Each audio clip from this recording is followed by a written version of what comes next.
शिव जी की शिष्या शैलेंद्र गुप्ता। शिव जी की चरण में हमार प्रणाम।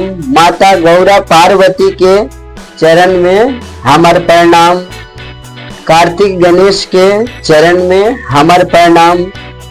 नीलम दीदी हरेंद्र भैया के चरण में हमार प्रणाम। ई शिव चर्चा कथा जितना लोग सुने वाला बानी लो, माता बहिना गुरु बहिना, वहाँ लोग के चरण में हमार प्रणाम। हम बहुत ही सुंदर शिव चर्चा कथा लेके आयल बानी। ई कथा रौरा लोगन के पसंद आई। रौरा लोगिन हमार कथा के अंत तक सुने लोगिन। हर हर शंभु, जय भोलेनाथ। कार्तिक गणेश की जय भोलेनाथ। एगो गांव में गरीब औरत रहत रहली।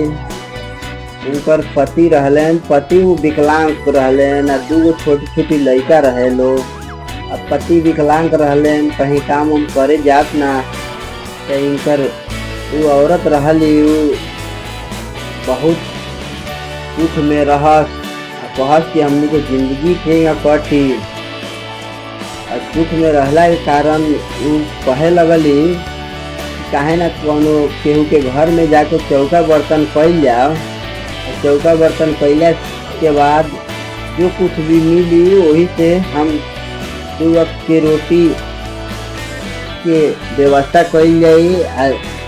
पति देव के और 2 लड़का लोग के लालन पालन पोषण कैल जाई। तो अगले दिन काम के तलाश में गईली। काम के तलाश में जाके घर घर पूछस कि काम उम के जरूरत बाटे, काम उम के जरूरत बाटे। सब केहू मना कर देलक। अब फिर वो आ गईली, कहीं काम मिलल ना। और जौन औरत रहली गरीब लाचार, शिव जी के बहुत बड़ा पुजारी रहली। शिव जी के पूजा पाठ करस, बिना नहैले धोइले कभी वो कहीं जास ना। उनकर रूटीन में यह रहे कि सुबह में जागस, जागला के बाद जो भी क्रियाक्रम कैला के बाद नहास धोआस, पूजा पाठ करस। ओकरा बाद कहीं जास कोनो काम उम करे। अगले दिन बढ़िया से जो भी बा नहा धोआ के पूजा पाठ कैली और शिव जी से अर्जी लगैली कि हे शिव गुरु, हम तो गरीब लाचार बढ़ले बानी, कहीं काम उम के व्यवस्था करवा दे। वो वजह से वही से रोजी रोटी चली। और भोग भी हमरा लगावे के बाटे। तो अर्जी लगा के जाता रही काम उम के व्यवस्था करे। काम उम ढूंढली, 2-3 घर गईली, ना मिलल। चौथा घर गईली, बहुत धनवान सेठ रहलन। तो ओजा जाके पूछे लगली। तो सेठानी कहली कि ठीक बाटे, चौका बर्तन के काम बाटे, तू कर लिहा। तो बुढ़िया लाचार जौन औरत रहली वो सेठानी के घरे चौका बर्तन करे लगली। अब अपना घर से जो भी बात चौका बर्तन करस। चौका बर्तन कैला के बाद खाना वाना बना के लड़का लोग के खिया हुआ के, अपना पति के खिया हुआ के, अब उनकर एगो बूढ़ सास रहली, उनको के खिया हुआ के सब ही सेठ जी के घरे जास। सेठ जी के घरे जास तो साथ में 2 रोटी बांध लेस कि तेही में खाना वाना बना के और अपना सास उसके खाना दे रहली। या देला के बाद 2 रोटी बांध ले रहली। और सास से कहत रही कि अम्मा जी रौराई रोटी खाना वाना हम बना देले बानी, रौराई लड़का लोग के खिया हुआ दे, हम जाता नहीं काम पर। तो इनकर सास कहे लगली कि ई बताओ बबुआ, सब केहू को तू खाना खिया देलू है, तू खैलू हटे? हाँ खैले बानी, 2 रोटी बा, हम ले जाता नहीं। ठीक बाटे? तो ठीक बाटे। कहने से 2 रोटी बांध के सेठ के घर चल देली काम पर। अब ओजा जाता रही तो तनी लेट हो गई रहे। अब सेठानी गुस्सा हो गईली। गुस्सा भइला के बाद बोले लगली कि तू का ई ड्रामा कइले बड़ू, काम करे के बाद तब भी बताव, तू काहे लेट इतना आवत रे। तो ई कहे लगली कि रास्ता में कृष्ण जी के कीर्तन होत रहलक हटे, हम उन्हें कीर्तन सुने लगनी हटे। देखी ना रौरो खातिर हम प्रसाद लेके आइल बनी, कीर्तन सुनत रहनी है, ये वजह से लेट हो गईला। देखी रौरो खातिर हम प्रसाद ले आइल बनी, प्रसाद रौरा ले ली। तो सेठानी कहे लगली कि गरीब औरत, प्रसाद खातिर तू वजह रुक गई हो, लालची बाड़ू तू।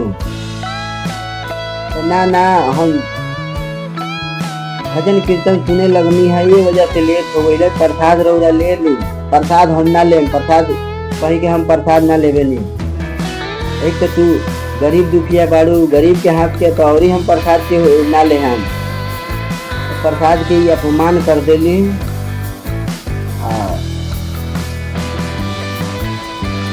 सेठानी बहुत भला बुरा सुनैली गरीब लाचारी औरत के। भला बुरा सुनैला के बाद कहली कि तू अच्छा से काम कर बाटे। यही काम करे लगली। तुरंत गेट पे बेल के आवाज आवता, कुंडी खटखटैला के। यही जातरी सेठानी गेट खोलतरी तो देखतरी कि साधु बाबा खड़ा बानी। अब साधु के भेष में कृष्ण जी आई रहनी इस सेठानी के घर। अब साधु बाबा कहे लगनी कि ये बच्चा, हम बहुत गरीब और लाचार बानी, भूखे तरपतानी, तू कुछ पानी और खाना खिला दो। तो सेठानी बहुत गुस्सा हो गई। गुस्सा भइला के बाद कहे लगली कि जैसे तू भाग जा, काहे कि हम एजा कुछ नहीं खे, अनाज वनाज कुछ नहीं खे। तो इतना अनु से धनु तहार अनु से धनु घर भरल बाटे, कुछ तो पानियो पिया द, ना कुछ नहीं खे। तुरंत ही गेट बंद कर देली। गेट बंद कैला के बाद चल गई काम करे। सेठानी के घरे जौन गरीब औरत रहली, काम पे आई रहली, गेट खोल के देखत तरी तो कहत तरी कि तो साधु बाबा कहे लगनी कि का बात बाटे, काहे खातिर गेट खोललू हटे। तो रौरा भूखा प्यासे बानी, हम दू गो रोटी ले आइल बानी, रोटी रौरा खा ले। तो तू के हौ?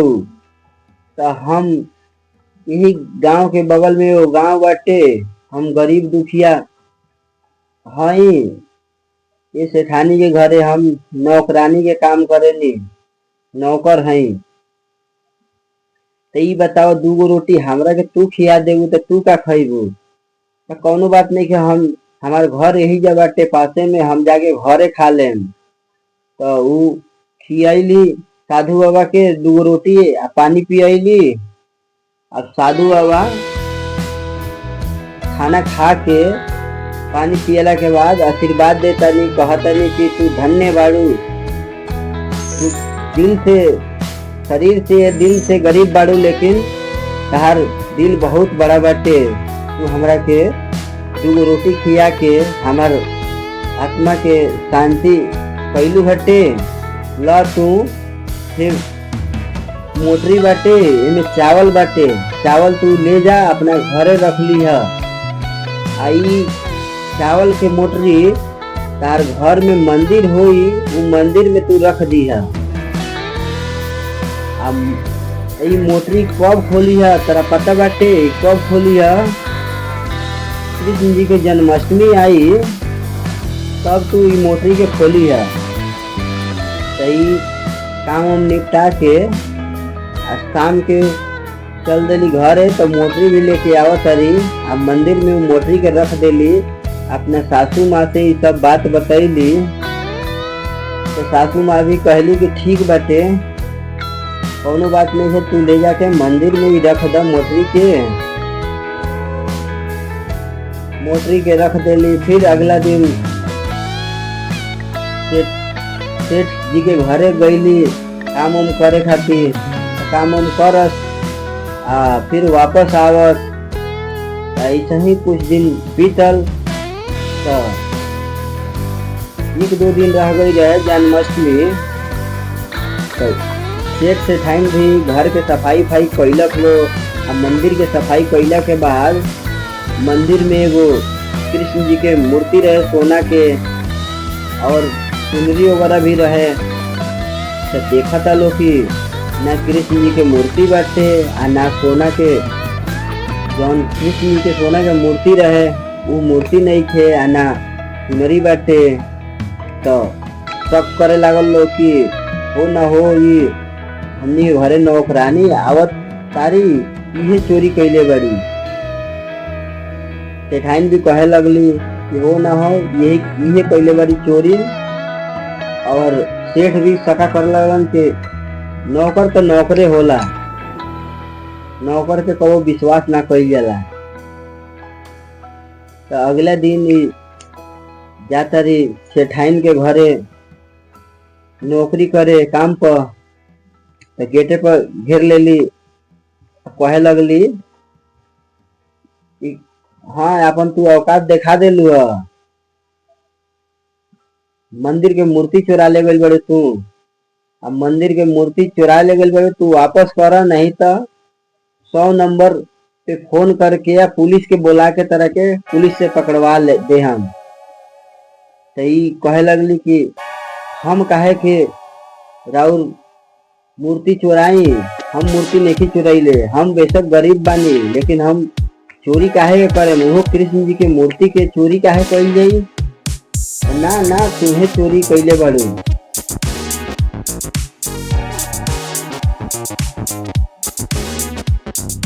तुम्हें चोरी कैले बाड़ू, जा आज तो हम छोड़ देता नहीं, लेकिन काल आई है तो मूर्ति के बदले तू पैसा लेके आई है, पैसा दी है तो ठीक बा, ना तो पुलिस बुला के तरह के जेल में बंद करवा दे हैं। अब सेठ जी भी गुस्सा रहले, अब यू टेंशन में पड़ के आ गई घरे। घरे अइला के बाद अपना सासू माँ से सभी बात बतैली। कहे लगली कि ऐसा ऐसा बात हो गई लटे। तो सासू माँ भी कहली कि ठीक बटे, कोनो बात नहीं है। अगला दिन इनकरा काम पे जाए करे सेठ के घरे। अब टेंशन में पड़ गई कि यदि हम पैसा के व्यवस्था नहीं करत तो हमरा के पुलिस बुलवा के जेल में बंद करवा दी लो सेठानी लो। टेंशन में पड़ला के बाद उनका सास कहे लगली कि हाँ तू पहले न हटे कि साधु बाबा चावल के मोटरी देले बारन जन्माष्टमी के खोले के, आज न जन्माष्टमी है तू खोला। तो कहली कि हाँ हम तो भूलिए गए रहनी है जन्माष्टमी पे खोले के, चली खोला तनी। तो जैसे ही मोटरी के खोला तरी तो चावल सोना के रूप में परिवर्तित हो गई, सोना के रूप में बदल गई रहे। उंगली के बरोबर बरोबर में सोना लौकत रहे, पूरा मोटरी पूरा सोना से भरा रहे। तो इनकर सास कहे लगली कि तू एगो काम कर, सोना के बेच के और सेठ के पैसा तू दे दिया, ना तो पुलिस उलिस बुलवा के तरह के जेल में बंद करवा दी लो। तो ये कहली कि हाँ ठीक है बेटे, हम ले जाता नहीं सोना के बेच के सेठ जी के पैसा दे दिया। तो ले जाता ही बाजार में सोना के बेचे ले गई। और उन्हें सेठ सेठाइन के सपना में कृष्ण जी देखैले रहनी। कहे लगनी कि तू लो तो इतना धन संपत्ति रहते हुए भी इतना घमंड खुला तारा लो के अंदर घमंड बा, अहंकार बाटे। यही वजह से हम तारा लो के कुछ दिखावे के चाहनी हटे। और तारा लो के जौन मूर्ति कहा तारा लो, मूर्ति बा अलमारी में, मूर्ति और चुनरी। और गरीब औरत के तू लो तड़पाओ लो मत, ना तो बहुत बुरा भुगते के पड़ जाई।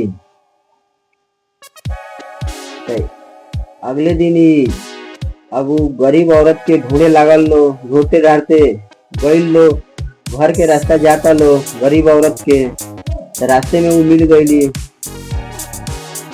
रास्ते में गरीब लाचारू औरत मिल गई, सोना बेचे जात रहली तो मिल गईली। तो सेठ सेठाइन दोनों लोग गरीब औरत के पैर पे गिर गई लो, माफी मांगे लागल लो, कहे लागल लो कि हम बहुत तरह के तरपैले बानी, तू हमरा के माफ कर, तहारे में कोनो कसूर नहीं खे, ना गलती बाटे, तू माफ कर दा हमरा के।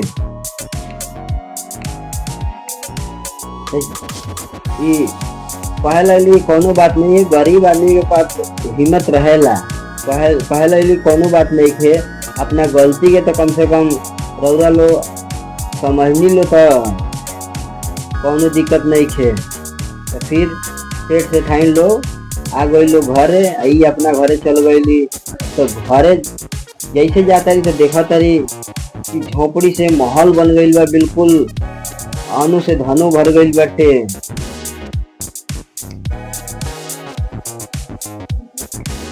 घरे आ गईली, घरे अइला के बाद देखा तारी अनु से धनो भर गई बा, झोपड़ी से महल बन गई।